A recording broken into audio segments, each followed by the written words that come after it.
morning to all of my dear students. Relation and function के इस lecture में आज हम लोग को सिग्नम फंक्शन, एक नया फंक्शन सिग्नम फंक्शन को शुरू करना है और इसके साथ साथ फ्रैक्शनल पार्ट फंक्शन पर आधारित कुछ सवाल को करना है। तो सबसे पहले हम क्या करेंगे, सिग्नम फंक्शन को शुरू करेंगे और उसके बाद सवाल को करेंगे। तो सिग्नम फंक्शन क्या होता है, डिफिनीशन इसका क्या है कि signum x is equal to 1। Signum x का मान 1 होगा यदि x इज ग्रेटर देन 0, यानी सिग्नम x यदि x में एंट्री जो हो रहा है वह 0 से बड़ा होगा यानी पॉजिटिव होगा, तो उसका मान क्या हो जाएगा, 1 हो जाएगा। यदि 0 के बराबर होगा तो उसका वैल्यू क्या हो जाएगा, 0 हो जाएगा, और 0 से छोटा होगा तो उसका वैल्यू क्या हो जाएगा, -1 हो जाएगा। जैसे यहाँ सवाल है ई सिग्नम 2, तो सिग्नम 2 जो है, जो एंट्री हुआ है x के जगह पर 2 का, वह 0 से क्या है, बड़ा है। 0 से क्या है, बड़ा है। तो जब 0 से बड़ा होता है तो उसका वैल्यू कितना हो जाएगा, 1। वैल्यू कितना हो जाएगा, 1। उसी तरह एफ नंबर,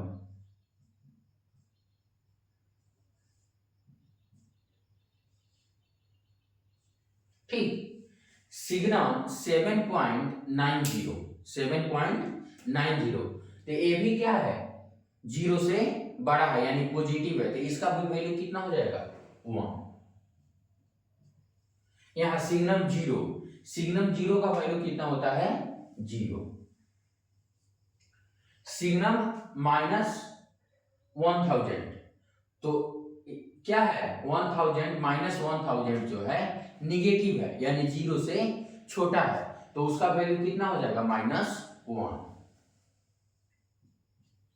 चलिए पाई जो है एक पॉजिटिव वैल्यू है यानी 0 से बड़ा है, तो उसका वैल्यू कितना हो जाएगा, 1। यहां सिग्नम 100 का भी वैल्यू हो जाएगा कितना, 1, क्योंकि जो एंट्री हुआ है x के जगह पर 100 का, वह क्या है, पॉजिटिव है, 0 से बड़ा है। तो जब 0 से बड़ा है तो उसका वैल्यू कितना हो जाएगा, 1। Next signum sin square x plus cos square x, तो sin square x plus cos square x का वैल्यू कितना होता है, 1 होता है। यह एक ट्रिगोनोमेट्रिक आइडेंटिटी है जिसमें sin square x plus cos square x का वैल्यू कितना होता है, 1 होता है। तो सिग्नम 1 का वैल्यू कितना हो जाएगा, 1, क्योंकि 1 जो है 0 से बड़ा है, तो इसका वैल्यू कितना हो जाएगा, 1।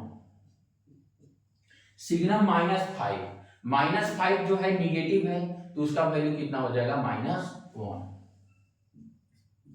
अब चलिए signum x² plus x plus 1 एक पोलिनोमियल है, तो क्या करते हैं, x² प्लस x प्लस 1 इसके नेचर को चेक करते हैं, तो a और d निकालेंगे।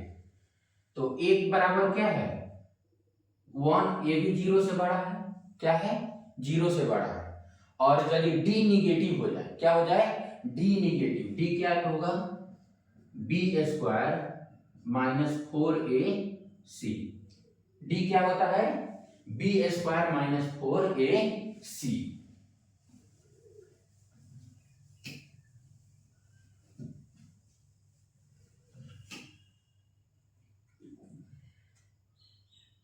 x² plus x plus 1, a क्या है, 1, 0 से बड़ा है, ठीक, और d निकालेंगे, d क्या होगा, b² -4ac, तो b क्या है, 1 है, तो 1 का स्क्वायर -4, अब वो a भी क्या है, 1, और c का वैल्यू कितना है, 1, तो कितना हो गया, 1 -4 -3, a भी क्या हो गया, निगेटिव हो गया। क्या हो गया, निगेटिव होगा। तो यदि a क्या हो, ये always greater than 0 for all x belonging to real number. कोई भी क्वाड्रेटिक पोलिनोमियल ऑलवेज पॉजिटिव होता है यदि क्या हो, a उसका पॉजिटिव हो और d क्या हो, नेगेटिव हो। तो ए पॉजिटिव है और डी क्या है, निगेटिव है। तो जब ए पॉजिटिव होता है और डी निगेटिव होता है तो this will be always positive for all x belonging to real number. यह सभी रियल नंबर के लिए क्या होगा, ऑलवेज पॉजिटिव होगा। तो जब पॉजिटिव होगा, तो जब पॉजिटिव है यानी ग्रेटर देन जीरो है, ग्रेटर देन जीरो होगा तो उसका वैल्यू कितना हो जाएगा, 1। चलिए अब इतने सवाल को कर लिए, सिग्नम फंक्शन को समझ लिए। अब समझ लेते हैं डोमेन क्या होता है और रेंज क्या होता है, किसका, सिग्नम फंक्शन का। यानी domain of signum function and domain of and range of signum function. तो सिग्नम फंक्शन का मान या तो 1 हो रहा है, कब, जब x का एंट्री ग्रेटर देन 0 है। सिग्नम फंक्शन का मान 0 हो रहा है, कब, जब x का एंट्री क्या है, 0 है। सिग्नम फंक्शन का वैल्यू -1 हो रहा है, कब, जब x का वैल्यू क्या है, निगेटिव है। x का वैल्यू क्या है, निगेटिव है। इसका मतलब इसका आउटपुट जो है या तो 0 होगा या तो 1 होगा या तो -1 होगा। तो रेंज क्या हो जाएगा, -1, 0 और 1। लेकिन यहाँ x के जगह हम कोई भी रियल नंबर रख सकते हैं, x के जगह हम कोई भी रियल नंबर रख सकते हैं। इसका मतलब हुआ कि इसका डोमेन जो है यानी इनपुट जो है वह -∞ टू +∞ है, -∞ टू +∞ है। तो इसका डोमेन क्या हो जाएगा, -∞ टू +∞। ठीक, अब इसी के साथ साथ सवाल number S.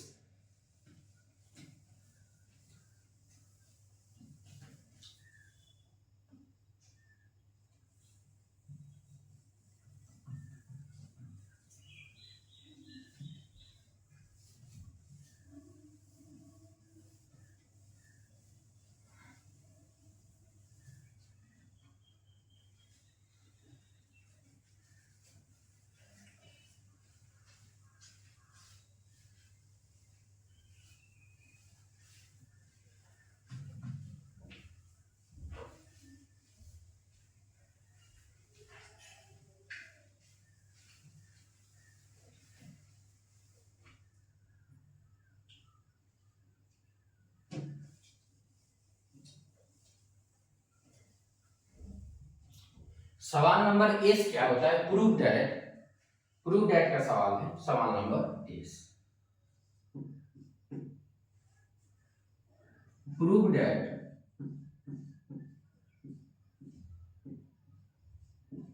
Signum x is equal to mod x upon x if x is greater than 0. Sorry, x is not equal to 0. क्या हो, x 0 के बराबर नहीं।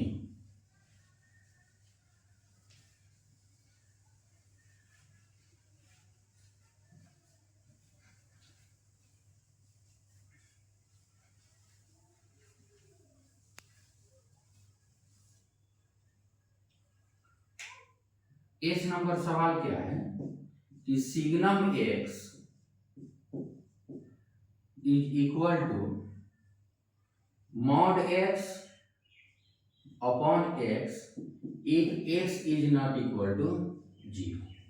x is not equal to 0, तो यदि x 0 के बराबर नहीं होगा तो या तो x 0 से बड़ा होगा या तो 0 से छोटा होगा।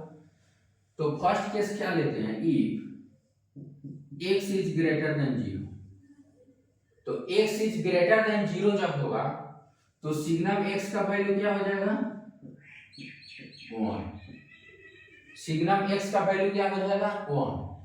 और यहां देखिए mod x अपॉन x, तो जब x ग्रेटर देन 0 है तो mod x at it is खुल जाएगा, तो x upon x is equal to 1। तो दोनों का वैल्यू क्या हो गया, सेम हो गया। x 0 के बराबर नहीं है तो निगेटिव भी हो सकता है, तो if x is less than 0 तो सिग्नम x का वैल्यू क्या हो जाएगा, -1। और मॉड x अपॉन x का वैल्यू कितना हो जाएगा? जब लेस देन 0 है तो माइनस x होगा मॉड x का मान अपॉन x, तो कितना आ गया -1। तो ये भी क्या हो गया, दोनों बराबर हो गया। और जब x का वैल्यू 0 होगा, क्या होगा, 0 होगा, तो क्या हो जाएगा, उसका वैल्यू सिग्नम x का वैल्यू 0 हो जाएगा। सिग्नम x का मान क्या हो जाएगा, 0 हो जाएगा। ठीक, अब आगे देखिए।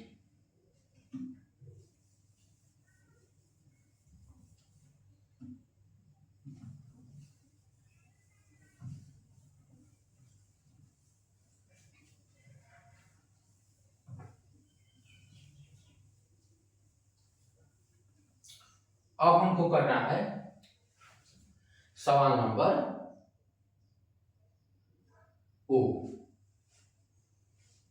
ओ में है signum x minus 1 is equal to 0। Signum x minus 1 का मान 0 है, इसका मतलब सिग्नम फंक्शन के अंदर x माइनस 1 के जगह जिसका एंट्री हो रहा है वो क्या होगा, 0 के बराबर होगा। इसका मतलब हुआ कि x माइनस 1 कितना होगा, 0, यानी x बराबर 1। इसका वैल्यू क्या होगा, x बराबर 1। p है कि O P signum x minus 1 is equal to -1। तो -1, तो x माइनस 1 -1 तभी होगा, सिग्नम x माइनस 1 -1 के बराबर तभी होगा जब ये 0 से छोटा होगा, यानी x माइनस 1 लेस देन 0 होगा, यानी x इज लेस देन 1 होगा। इसका मतलब x belonging to minus infinity to 1, x belonging to minus infinity to 1। Next question, signum 3x minus 1 is equal to -1। तो ये भी क्या होगा, 3x माइनस 1 लेस देन 0 होगा, तभी सिग्नम 3x माइनस 1 का मान -1 होगा। अब देखिए 3x माइनस 1, तो 3x लेस देन 1, तो x इज लेस देन 1/3। इसका मतलब x belonging to minus infinity to 1/3, x belonging to minus infinity to 1/3। Next question है हमारा R।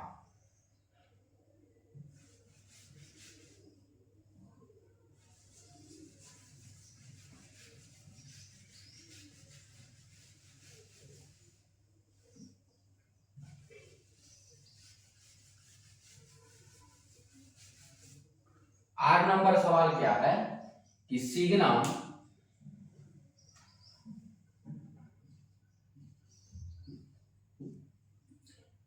x minus 5 upon x plus 1 is equal to 1। तो ये 1 तभी होगा जब x minus 5 upon x minus 5 upon x plus 1 का value greater than 0 होगा।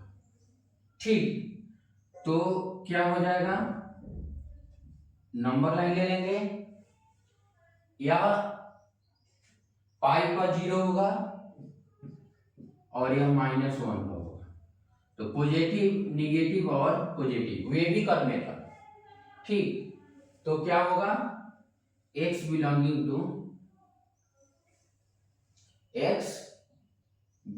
To क्या हो जाएगा, positive negative, x belonging to minus infinity to -1 union 5 से इंफिनिटी, यूनियन 5 से इंफिनिटी।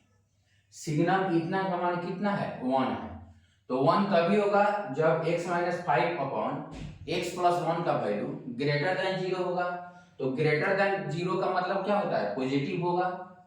तो पॉजिटिव, तो यह 0 -1 पर होगा और यह 5 पर होगा। पॉजिटिव निगेटिव पॉजिटिव, ये भी कर्व मेथड। तो पॉजिटिव वाला क्षेत्र कौन आया, -1 से छोटा और एक 5 से बड़ा। तो x belonging to -∞ to -1 union 5 to infinity. अब देखिए, अब सवाल हमारा फ्रैक्शनल पार्ट फंक्शन का, फ्रैक्शनल पार्ट फंक्शन का सवाल है।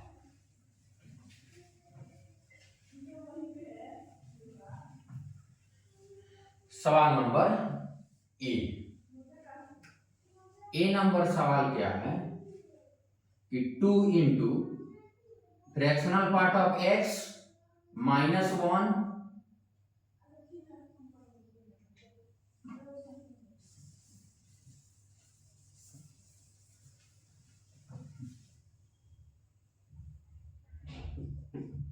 इंटू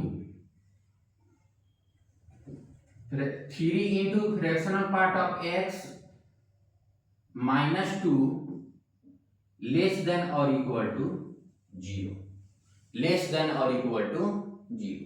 तो हम क्या करते हैं कि फ्रैक्शनल पार्ट ऑफ x को कोई वेरिएबल मान लेते हैं। तो क्या मान लेते हैं, m मान लेते हैं। तो 2m - 1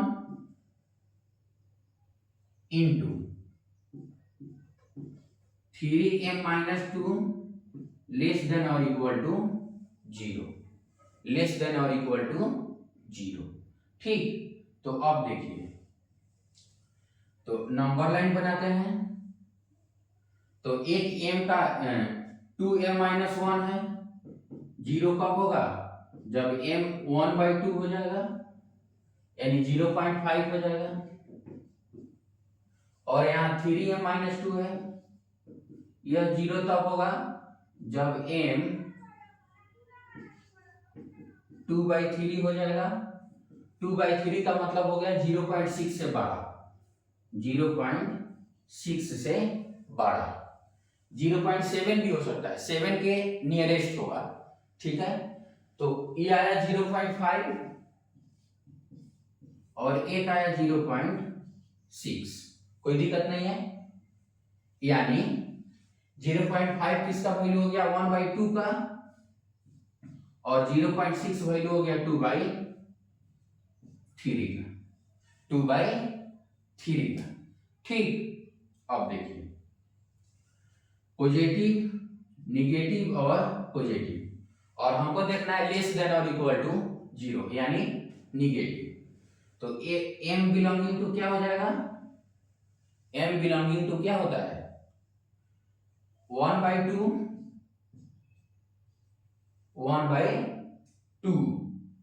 close interval, close interval 1/2 comma 2/3 close interval less than और इक्वल टू 0। तो m बिलोंगिंग टू 1/2 2/3 दोनों तरफ क्लोज इंटरवल।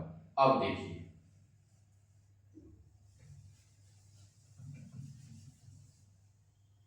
यानी सिग्नम x माने थे m को, तो सिग्नम x का वैल्यू 2/3 से छोटा या बराबर हो गया, और 1/2 से बड़ा या बराबर हो गया। अब दोनों तरफ हम क्या करते हैं, ग्रेटेस्ट इंटीजर ऑफ x को जोड़ते हैं। तो greatest integer of x plus 1/2 greater than और equal to plus greatest integer of x 2/3 plus greatest integer of x।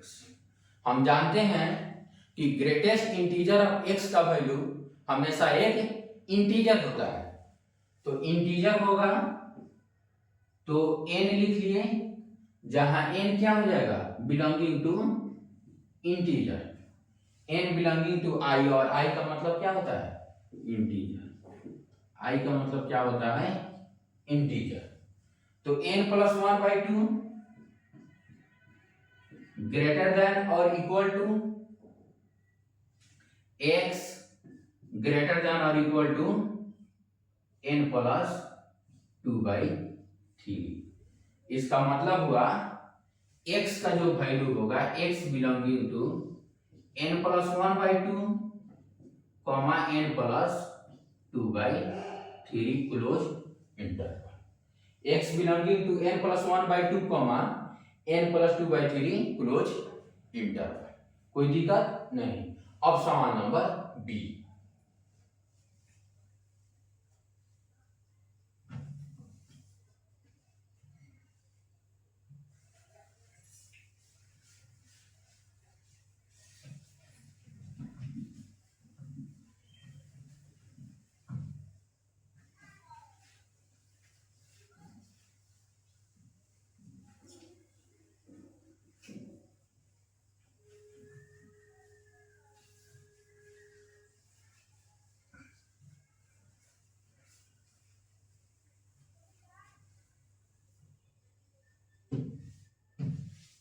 सवाल नंबर बी क्या है?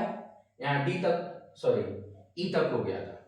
बी बी नंबर सवाल है कि signum x belonging to close interval 1/2 comma 7/9 open interval. यानी signum x का मान 7/9 से छोटा है और 1/2 से बड़ा या बराबर है।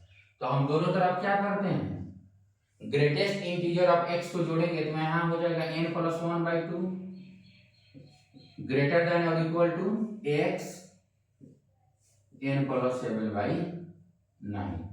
यानी x का जो मान होगा close interval n plus 1/2 comma n plus 7/9 open interval. 7/9 open interval.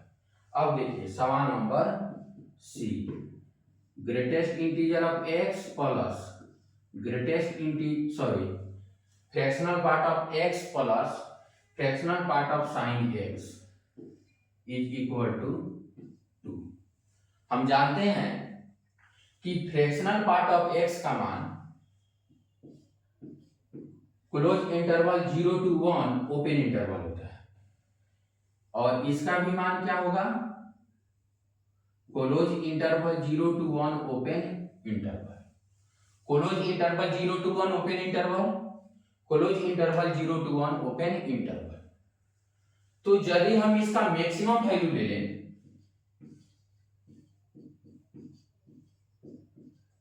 दोनों का यदि हम मैक्सिमम वैल्यू भी लेते हैं तो ये क्या होगा, 1 से छोटा होगा। इसको कैलकुलस में लिमिट चैप्टर में हम बताएंगे कि इसको 1 से छोटा बोला जाता है। 1 से छोटा होने का मतलब होता है जस्ट लिटिल लेस देन 1, यानी 1 से बिल्कुल छोटा। ठीक, तो इसका मैक्सिमम वैल्यू क्या हो जाएगा, 1 से छोटा। इसका भी मैक्सिमम वैल्यू क्या हो जाएगा, 1 से छोटा। और दोनों को जब सम करेंगे तो टोटल क्या हो जाएगा, 2 से छोटा, 2 से छोटा। लेकिन हमारा वैल्यू क्या लाना है, 2। क्या वैल्यू लाना है, 2।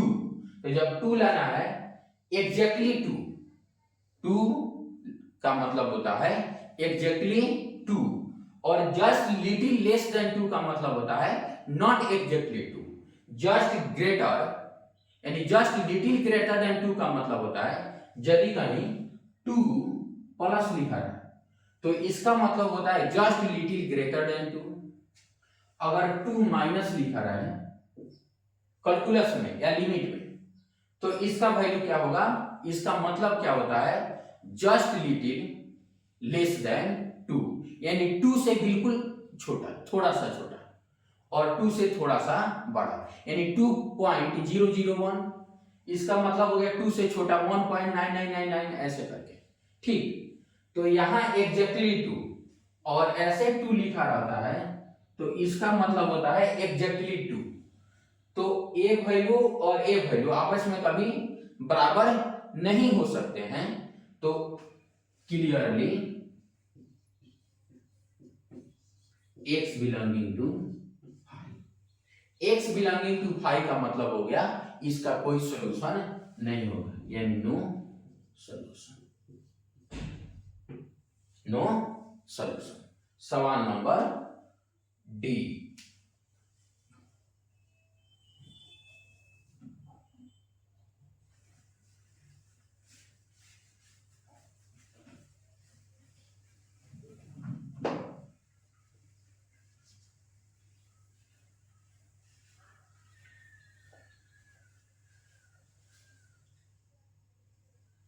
सवाल नंबर डी क्या है?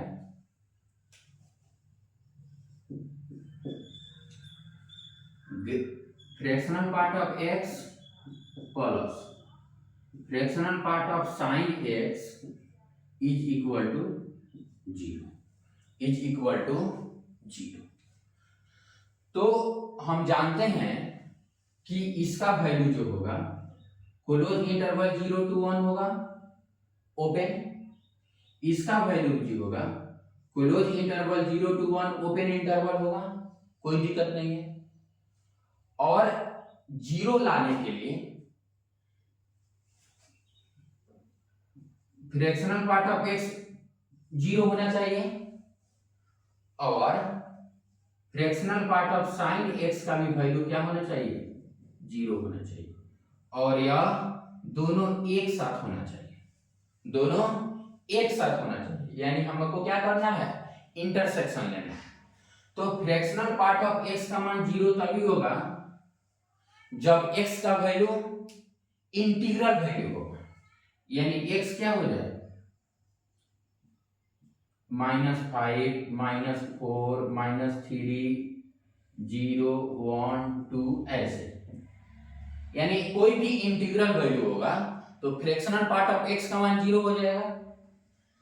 साइन x का वैल्यू भी यदि इंटीग्रल आ जाए, क्या आ जाए? इंटीग्रल वैल्यू आ जाए, यानी साइन x का मान भी यदि -5, -4, -3, -2, 0, 1, 2 ऐसे इंटीग्रल वैल्यू हो जाए, क्या आ जाए? कोई भी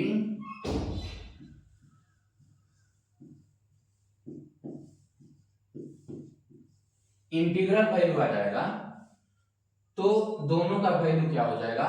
0 हो जाएगा। ठीक, अब देखिए साइन x का मान हम जानते हैं कि साइन x का मान -1 से 1 के बीच होता है। एक ट्रिगोनोमेट्री में बताएंगे कि साइन x का वैल्यू जो होता है, साइन x का वैल्यू -1 से 1 के बीच होता है। तो -5 तो होगा नहीं, जब भी होगा तो या तो -1 होगा या तो 0 होगा और या तो 1 होगा। क्या होगा? -1 होगा, 0 होगा या तो 1 होगा। और हमको इंटीग्रल वैल्यू ही लेना है, तो सबसे पहले हम जानेंगे कि साइन x का मान -1 + 1 कब होता है और साइन x का वैल्यू 0 कब होता है। तो साइन x का मान +-1 तभी होता है जब x ऑड इंटरवल ऑफ π/2 होता है, ऑड इंटरवल ऑफ π/2 होता है, यानी x 2n + 1 π/2 होगा। ये सब ट्रिग्नोमेट्री का कंसेप्ट है। ठीक, तो x का मान 2n + 1 π/2 होगा, तो sin x का मान +-1 होता है, +1 या -1 होता है। लेकिन 2n + 1 π/2 एक इंटीग्रल वैल्यू नहीं है और हमें क्या लेना है? इंटीग्रल वैल्यू लेना है, तो यह एक इंटीजर के बराबर नहीं है। नेक्स्ट, साइन x का वैल्यू 0 कब होगा? जब x n π होगा। क्या होगा? n π होगा। n π का मतलब क्या हो गया? -2π, -3π, 2π, 0π, 1π, 2π ऐसे करके, जहां n क्या होता है? इंटीजर होता है। तो एक तो वैल्यू हमारा आया क्या, 0, और 0 एक इंटीग्रल वैल्यू है, तो यहां से हम क्या ले लिए, 0, और यहां से भी क्या ले लेंगे, 0। ठीक, कोई दिक्कत नहीं। इसका मतलब हुआ जब x का मान 0 होगा तो यह इक्वेशन क्या हो जाएगा, सेटिस्फाई हो जाएगा। तो हमारा फुल एंड फाइनल आंसर क्या हो जाएगा, x बराबर 0 आंसर, x बराबर 0 आंसर। ठीक है, सभी सवाल भी हो गए। Thank you all for watching this.